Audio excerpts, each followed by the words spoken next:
Extraordinary.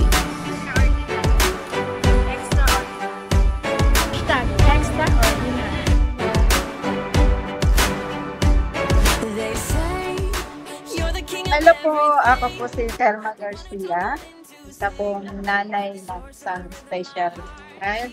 So, kung tatanungin po kung paano po ako nakarelate sa buhay ni Hannah, napakarami po. Unang po dyan yung extra patience, siyempre yung kailangan mo ng extra faith kay God para talaga mag-sustain yung kalakasan na kailangan ko anak ko.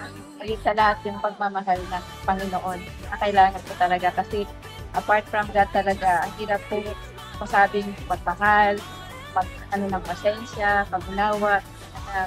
So, yun po siguro ang masasabi ko sa buhay ng Hannah. Pray na prayer po naman for one thing.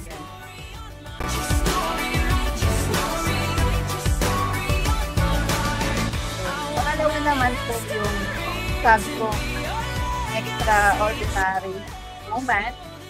Eh, syempre po, sa lahat ng mga challenges na pinagdaanan ko, wala na lang yung anak ko.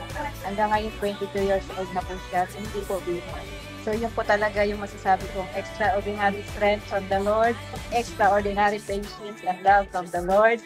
And syempre, more faith ang kailangan po talaga ng Lord. It's actually and love and fear sa akin.